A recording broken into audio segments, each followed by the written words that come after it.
हिंदी साहित्य दीप हिंदी साहित्य दीप इस यूट्यूब चैनल पर आप सभी का तहे दिल से स्वागत।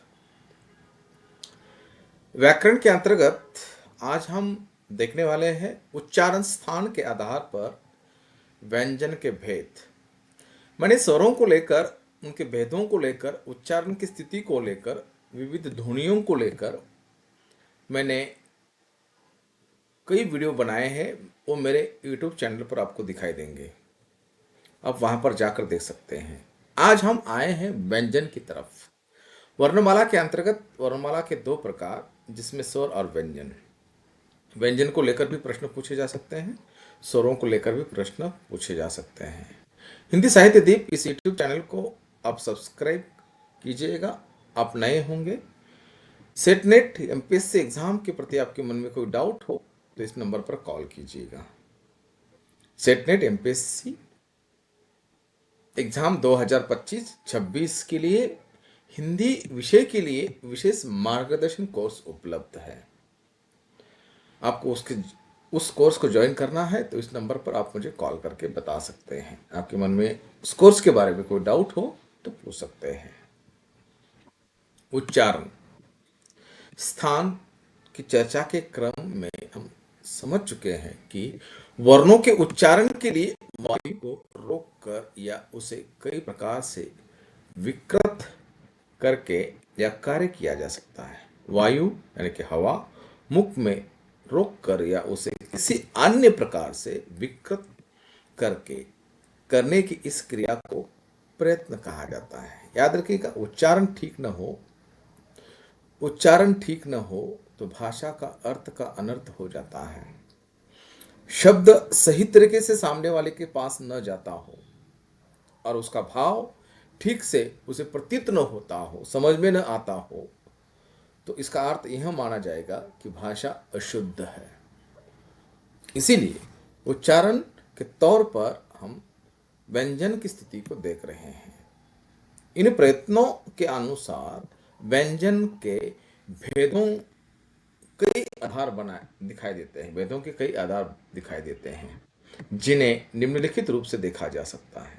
सर्वप्रथम, प्रयत्न की प्रकृति के आधार पर यह कार्य किया जाता है। दूसरे, श्वास की मात्रा के आधार पर यह कार्य किया जाता है। तीसरा, स्वर यंत्रियों के कंपन के आधार पर यह कार्य किया जाता है। यह अब यह इन तीनों प्रमुख आधारों को समझने का प्रयास किया जाएगा। उनके अनुसार व्यंजन के भिन्न भिन्न भेदों का परिचय किया जाएगा।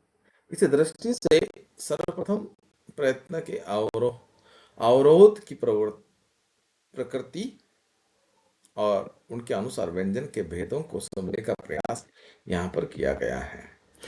अवरोह की प्रकृति के आधार पर भेद कैसे? व्यंजन वर्णों के उच्चारण में उच्चारण स्थान का उत्पन्न अवरोह की प्रवृत्ति के भिन्न भिन्न प्रकार होते हैं। अवरोह की प्रवृत्ति की भिन्नता के अनुसार व्यंजनों के प्रमुख रूप से तीन भेद किए गए हैं, जो इस प्रकार है: स्पर्श, अंतस्थ और उष्ण। इन तीन प्रमुख भेदों के अतिरिक्त स्पर्श व्यंजनों को भी पुनः स्पर्शी, संघर्षी और स्पर्श संघर्षी जैसे उपभेदों में बांटा गया है। इन सभी भेदों को नीचे क्रमिक रूप से समझाया गया है। नंबर एक है स्पर्शी। जिन व्यंजनों के उच्चारण के समय कोई उच्चारण अवयव यानी कि जिह्वा आदि उच्चारण स्थल को स्पर्श करते हुए क्षण भर के लिए मुख विवरण के वायु के मार्ग को अवरोधित करती है, यानी कि घर्षण करती है, वे सभी व्यंजन स्पर्श व्यंजन कहलाते हैं। हिंदी वर्णमाला में क वर्ग, ट वर्ग, त वर्ग सभी के प्रथम चार व्यंजन स्पर्शी व्यंजन माने जाते हैं। इस तरह स्पर्शी व्यंजन की सूची निम्नलिखित होगी: क, ख, ग, घ। अंग नहीं, ये पंचम वर्ण है, याद याद रखिएगा। ये कौन सा है? पंचम। ट, ठ, ड, ढ, य, ये पंचम वर्ण है ना। त, थ, ध, द, न, ये पंचम वर्ण है। ण, न, सॉरी, पंचम वर्ण है प फ भ भ एवं म। अब आएंगे संघर्षी। कुछ व्यंजनों के उच्चारण के समय उच्चारण अवयव उच्चारण स्थान को स्पर्श कर सकने की स्थिति तक ऊपर नहीं उठ पाते हैं, पर दोनों एक दूसरे के इतने निकट आ जाते हैं कि दोनों के बीच से निकलने वाली वायु संघर्ष या घर्षण या संघर्ष करते हुए बाहर की ओर निकलती है। ऐसे वर्णों को संघर्षी संज्ञा दी जाती है। हिंदी वर्णमाला में श, श, स, ह संघर्ष वर्णन माने जाते हैं। इसके अतिरिक्त फ, ख, ग, ज जैसे आगत ध्वनियां भी इस कोटि में शामिल होती हैं। संघर्ष वर्ण भी कहा जाएगा, संघर्ष वर्ण भी कहा जाएगा इसको, और उष्ण व्यंजन भी कहा जाएगा, याद रखिएगा। इस तरह संघर्ष व्यंजनों की सूची निम्न हुई है। श, स, श, स, ह, फ, ग, ग, ज आदि स्पर्श व्यंजन। कुछ व्यंजनों के उच्चारण में स्पर्श तथा संघर्ष दोनों प्रयत्न दृष्टिगत होते हैं। इनके उच्चारण के समय इनके उच्चारण अवयव उच्चारण स्थान को स्पर्श करने के बाद दूर तो हटते हैं, किंतु फिर भी इतने निकट रह जाते हैं कि वायु घर्षण करती हुई ही मुख से बाहर निकलती है। इन व्यंजनों के उच्चारण में पहली स्थिति स्पर्श होती है और दूसरी स्थिति संघर्ष की। हिंदी वर्णमाला में स वर्ग के सभी व्यंजन जो है इस वर्ग में आते हैं। कौन से व्यंजन? इस तरह स्पर्श व्यंजन संघर्ष व्यंजनों की सूची निम्नलिखित है। च, छ, ज, झ, इया, इया, इया, इसे कहा जाएगा इया। उष्ण व्यंजन। उष्ण का सामान्य अभिप्राय है गर्म। पहले भी कहा गया है कि कई बार उच्चारण अवयव के बहुत निकट होने की स्थिति में उच्चारण करते समय मुख से वायु घर्षण करते हुए निकलती है। ऐसी स्थिति में घर्षण की क्रिया को मुख्य वायु गर्म हो जाती है। इस कारण जब उच्चारण करते समय मुख के वायु घर्षण करते हुए निकलते हैं और इस घर्षण की क्रिया से मुख में वायु गर्म हो जाता जाए तो ऐसे उच्चारित व्यंजन उष्म कहे जाते हैं। इस वर्ग में श, स, श, स एवं ह, हो को रखा जाता है। अंतस्थ कुछ व्यंजनों के उच्चारण के समय जिह्वा, तालु, दांत, ओठ निकट हो जाते हैं, किंतु इनमें कहीं भी स्पर्श नहीं होता है। इन व्यंजनों को अंतस्थ व्यंजन कहते हैं। इन व्यंजनों के उच्चारण के समय स्वर और व्यंजन के उच्चारण के मध्य की स्थिति रहती है। मुख के भीतर जिह्वा का स्पर्श या ओठ का दांत से स्पर्श हुआ कम होता है। यही कारण है कि कुछ विद्वान इस वर्ग के सभी व्यंजनों को अर्धस्वर भी कहते हैं। कैसे? जैसे इस वर्ग में य, र, ल, व ये चार व्यंजन आते हैं। आगे देखते हैं। इन्हें अर्धस्वर व्यंजन मानते हुए पृथक कुछ विद्वान अंतस्थ व्यंजन को पृथक पृथक उपभेद कहते हैं। उन्हें अर्धस्वर, लुठित या पाश्विक भी कहा जाता है। आइए इन्हें भी जान लिया जाएगा। अर्धस्वर व्यंजन कौन से होते हैं? आप नए होंगे तो हिंदी साहित्य दीप इस यूट्यूब चैनल को सब्सक्राइब करना। व्याकरण को लेकर मैं छोटी छोटी बातों को आपके सामने दोहराने का प्रयास कर रहा हूँ। आशा है कि आपको ये सभी बातें समझ में आती होंगी। हिंदी साहित्य दीप के अंतर्गत सेट नेट एमपीसी एग्जाम के लिए विशेष मार्गदर्शन कोर्स उपलब्ध है। जो छात्र मुझसे जुड़ना चाहते हैं, पहले 50 छात्र मुझसे जुड़ेंगे तो एमपीसी के लिए जो है 3,999 फीस होगी, 3,999। और सेटनेट के लिए 1,999 फीस होगी, विषय दूसरा, पेपर दूसरा के लिए। जो पहले 50 छात्र जुड़ेंगे उसमें से भी उसको छूट दी जाएगी, और इसमें भी 3,999 भी जो 50 छात्र मुझसे जुड़ेंगे उसमें से भी उनको छूट दी जाएगी। आपके मन में प्रश्न आया होगा कि इतनी फीस में आप जो है हमें क्या क्या देने वाले हैं। आपको जितनी इकाइयां हैं, 10 इकाइयां सेटनेट के लिए होंगी और 11 इकाइयां जो है एमपीसी के लिए होंगी। उन सब के नोट्स पीडीएफ के तौर पर उन नोट्स दिए जाएंगे आपको।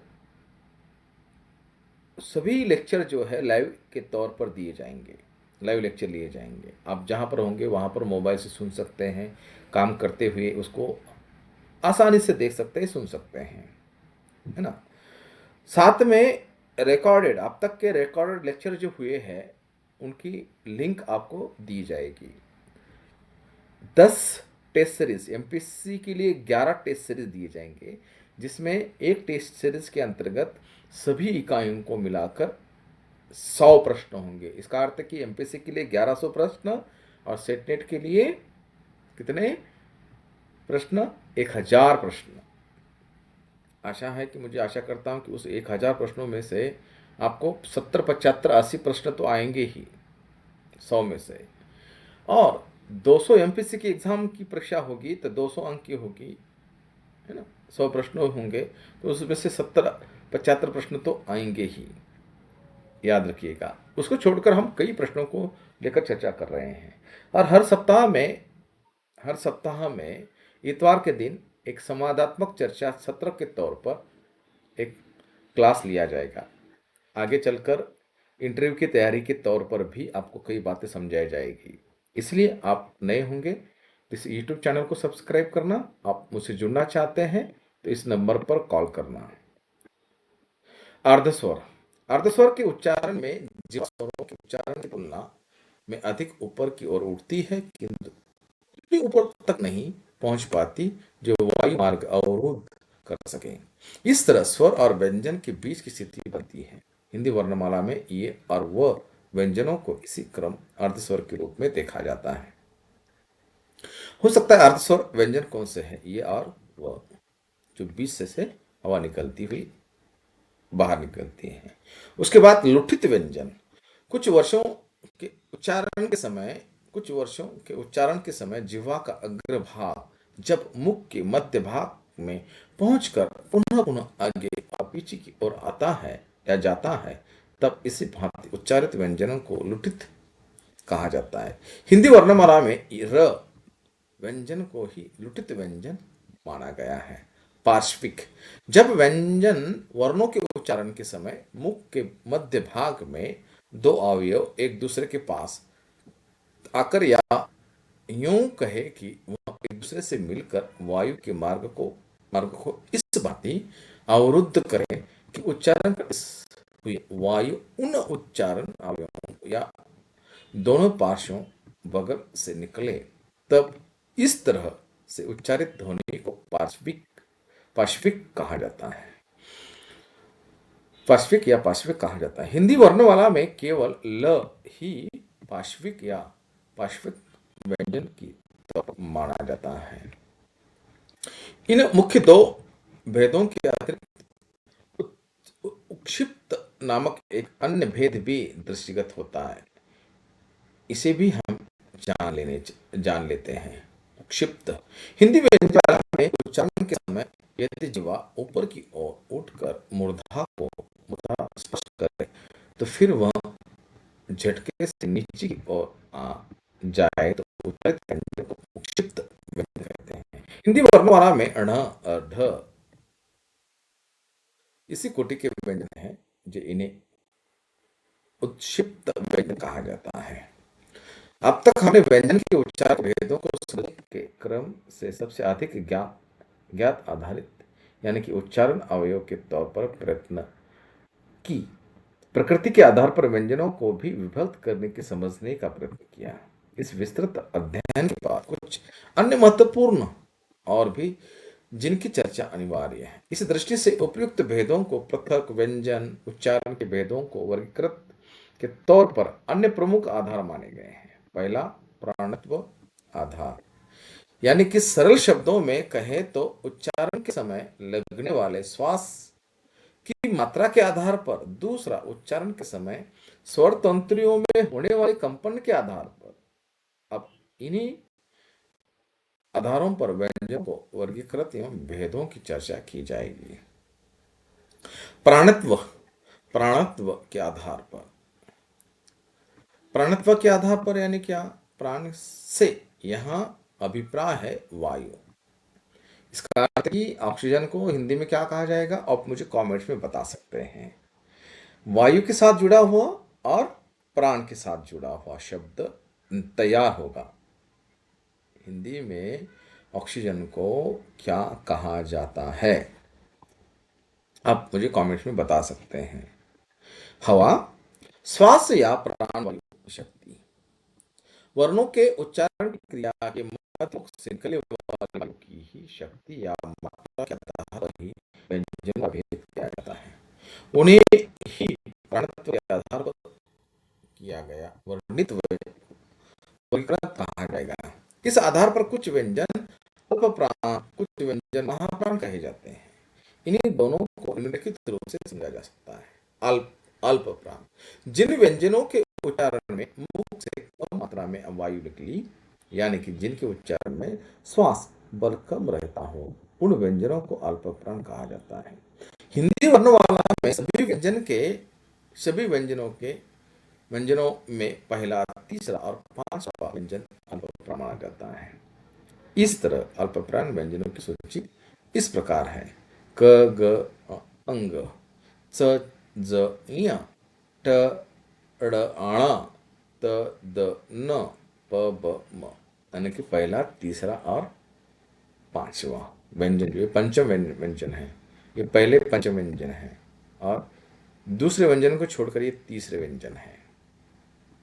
इसके अतिरिक्त य र ल और ण भी इसी वर्ग में आते हैं। अब महाप्राण की ओर हम आ जाते हैं। यह अल्प प्राण व्यंजनों के विपरीत है। महाप्राण व्यंजनों के उच्चारण के मुख से वायु ज्यादा मात्रा में निकलती है, यानी कि इसके उच्चारण में श्वास बल अधिक होता है, या यूं कहे कि हवा का अधिक्य होता है। महाप्राण व्यंजनों में प्रत्येक वर्ग का दूसरा चौथा व्यंजन शामिल है। इस तरह महाप्राण व्यंजनों की सूची निम्न है: ख घ छ झ ठ ढ़ ड थ ध प फ। इन सभी उपरोक्त व्यंजनों के साथ इस वर्ग में ढ व्यंजन भी शामिल है। प्राणत्व के आधार पर की ही इस तरह व्यंजनों को वर्गीकृत का एक अन्य प्रमुख आधार स्वर तंत्रियों के अनुसार भी निर्धारित होता है। वर्णों के उच्चारण में स्वर तंत्रियों का एक महत्वपूर्ण अवयव। उच्चारण के समय जब फेफड़ों से बाहर आती हुई हवा स्वर तंत्रियों से टकराती है तो इनमें कंपन हो जाता है, यानी कि एक प्रकार की झंकार उत्पन्न होती है। यह कंपन उच्चारण के मध्य स्वर तंत्रियों के निकट आ जाने से उसके बीच से निकलती है, हवा के कारण होता है। इस कंपन के होने या न होने के आधार पर भी व्यंजनों का भेद निर्धारित होता है। इस दृष्टि से व्यंजनों को दो भागों में बांटा जा सकता है: घोष, अघोष। घोष व्यंजन वे होते हैं जिनके उच्चारण में स्वर तंत्रियों के निकट आ जाने के कारण उनके बीच से निकलने वाली हवा कंपन होता है। हिंदी वर्णमाला में क वर्ग आदि पांचों वर्गों के अंतिम तीन व्यंजनों घोष व्यंजन माने जाते हैं। इस तरह घोष व्यंजन की सूची है: ग घ अंग, ज झ ञ, ड ढ ण, द ध न, ब भ म आदि। अघोष ध्वनि घोष व्यंजनों की बिल्कुल विपरीत जिन व्यंजनों के उच्चारण के समय स्वर यंत्रियां परस्पर दूर रहती हैं, उन्हें उनके उच्चारण में मुख तक आने वाली वायु में कोई कंपन नहीं होता, उन्हें अघोष कहा जाता है। हिंदी वर्णमाला के सभी वर्गों के पहले दो व्यंजन अघोष माने जाते हैं: क ख पहले, च छ, ट ठ, त थ और प और फ अघोष की सूची में शामिल है। स्वर तंत्रियों के आधार पर व्यंजनों के भेदों के इस विस्तृत अध्ययन के साथ व्यंजनों के कारण सभी प्रमुख भेदों में से परिचित हो चुके हैं।